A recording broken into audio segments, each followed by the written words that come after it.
अजमेर में इस वक्त एक मंदिर था जो अजमेर का सबसे बड़ा मंदिर था और सिर्फ राजाओं और रानियों की इबादत के लिए मखसूस था। मंदिर के साथ एक तालाब था जिसका नाम अना सागर था। हिंदू इस तालाब के पानी को इंतहाई मुतबर्रिक ख्याल करते थे।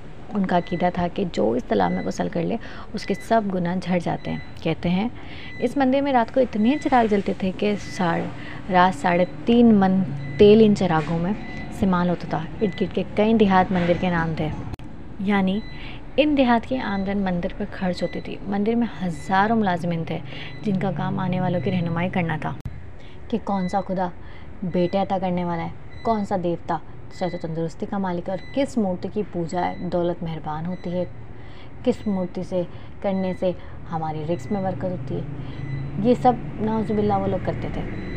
ख्वाजा गरीब नवाज़ रहमतुल्लाह अलैह इस मंदिर में तशरीफ़ ले गए और अना सागर से कुछ फासले पर चटाई बिछाकर अपने मुरीदों के हमरा बैठ गए। जब वो बैठ गए असर का वक्त तकरीबन हो ही चला था, लिहाजा आप रहमतुल्लाह अलैह ने हज़रत कुतुबुद्दीन रहमतुल्लाह अलैह से अजान देने का कहा। कुफ्र शिर्क के गढ़ अजमेर में अल्लाह की वहदानियत और हज़रत मोहम्मद मुस्तफ़ा सल्लल्लाहु अलैहि वसल्लम की रिसालत का ये पहला ऐलान था। वो लोग इस्लाम से मुकम्मल तौर पर लाइल्म थे। चुनांचे अजान की आवाज़ सुनकर वो हैरान हुए और अपने घरों से निकल आए। सब मुसाफिरों ने अना सागर से पानी से वज़ू किया, नमाज़ पढ़ना शुरू की। सब हिंदू हैरान हो गए कि ये सब भगवान तो अंदर हैं, तो ये लोग सहन में किस भगवान को सजदा करें। जब शाम हुई तो राजा के ऊँट जो दिन में चढ़ने के लिए गए थे अपने चरवाहों के साथ वापस आने लगे। इत्तेफाक से जहाँ हज़रत ख्वाजा रहमतुल्लाह अलैह अपने साथियों के साथ बैठे थे वो जगह राजा के ऊँटों की बैठने की जगह थी। चरवाहों ने बाबा साहब रहमतुल्लाह अलैह से कहा, उठो बाबा, ऊँटों के बैठने की जगह खाली करो। आप रहमतुल्लाह अलैह ने फरमाया, इतना मैदान पड़ा है, ऊँट तो कहीं भी बैठ जाएंगे, क्यों मुसाफिरों को तंग करते हो। वह न माने और मुसलसल इसरार करते रहे कि ऊँट इसी जगह बैठेंगे। आखिर उन्होंने बहुत बदतमीज़ी से कहा, ये राजा के ऊँटों के बैठने की जगह है और उधर राजा के ऊँट ही बैठेंगे, तुम लोग कहीं और जाके डेरा लगाओ।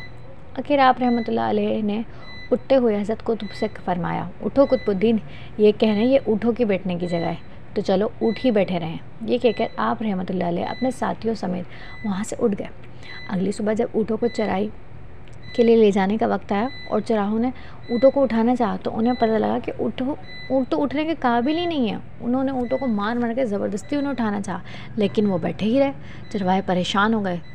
जो ऊँट उनके एक इशारे पे उठ बैठते थे आज क्यों नहीं उठ रहे। आखिर उन्हें याद आया कि कल इस मुसाफिर फ़कीर ने कहा था चलो ऊँट ही बैठे रहें। लोग इकट्ठा होना शुरू हो गए। कोई कह रहा था कि फ़कीर कोई कामिल जादूगर है, कोई किसी ख्याल का था, कोई भगवान का अवतार था, कोई अपनी अपनी बातें सब कर रहे थे। थोड़ी देर में ये बात राजा तक पहुंच गई कि एक मुसाफिर फ़कीर ने राजा के ऊँटों पर जादू कर दिया। राजा ने हज़रत मोइनुद्दीन रहमतुल्लाह अलैह को पैगाम भेजा, तुम कैसे फ़कीर हो जो बेज़बानों को बांध रखा है, ये बेचारे भूख प्यास से मर जाएंगे, इसलिए मेहरबानी करके अपना जादू वापस ले लो। आप रहमतुल्लाह अलैह ने फरमाया, हम मुसलमान हैं और मुसलमान बद्दुआ नहीं करते, ना ही जादू। जाओ जिसके हुक्म से बैठे थे उसी के हुक्म से उठ खड़े होंगे। अब जो जाकर उठाया वो तो पहली दफ़ा में उठ बैठे। हिंदुओं की दिलचस्पी मुसाफिरों में बढ़ने लगी। 5 वक्त अजान होती, नमाज की अदायगी होती। आखिरकार ये बात राजा तक पहुंच गई कि कुछ फ़कीर आए जो मुसलमान हैं, 5 वक्त अजान देते हैं, नमाज़ पढ़ते हैं और हमारे पूरे तालाब को हाथ धोकर नापाक करते हैं और हमारे धर्म के ख़िलाफ़ बातें भी करते हैं। कहते हैं कि ये मूर्तियाँ पूजने के काबिल नहीं हैं, ये तो महज पत्थर हैं, तो इसलिए उन्हें यहाँ से उठाया जाए। राजा ने फ़कीरों को पैगाम भिजाया कि तुम लोग मांस गोश्त खाते हो और हमारे धर्म के ख़िलाफ़ बोलते हो और तो और हमारे पाक तालाब को अपने हाथ डाल के नापाक करते हो, जो हम बर्दाश्त नहीं कर सकते, इसलिए तुम लोग यहाँ से चले जाओ। आप रहमतुल्लाह अलैह ने फरमाया, और भी तो इतनी दुनिया आती है, हमारे पानी ले लेने से कौन सा कोई कमी आ जाएगी। लेकिन वो कहने लगे कि वो तो सब हमारे अपने धर्म के लोग हैं और तुम दूसरे धर्म के हो, आइंदा तुम लोगों ने तालाब को नापाक किया तो हम सख्ती से पेश आएंगे। आप रहमतुल्लाह अलैह ने हज़रत कुतुबुद्दीन से कहा, कुतुबुद्दीन शायद ये लोग आइंदा पानी लेने पर कोई फसाद बर्पा करें, जाओ एक मशकीर में पानी ले आओ ताकि ज़रूरत के वक्त कुछ पानी तो मौजूद हो।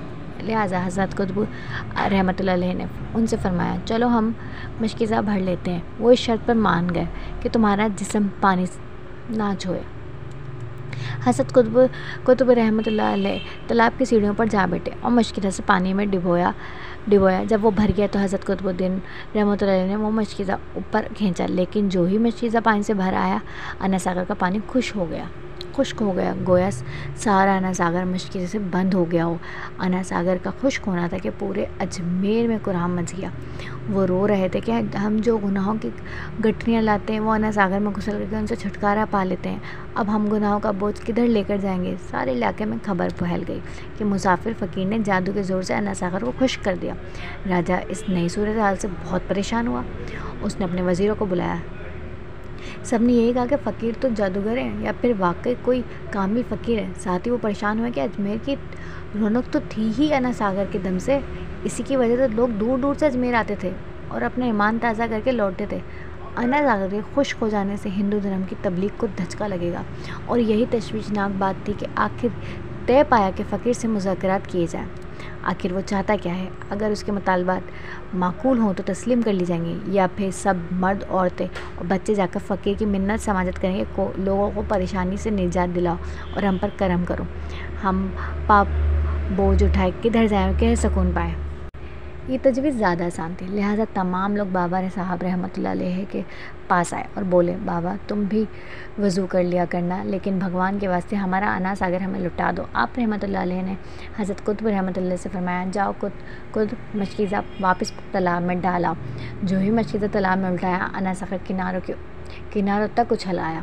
इस पानी ने कई दिलों को धो डाला। हिंदू कौम की अपनी तारीख़ी किताबों में भी हिंदू मौरख इस बात को तस्लीम करते हैं कि इस शाम 32,000 हिंदू कलमा पढ़ के मुसलमान हो गए थे।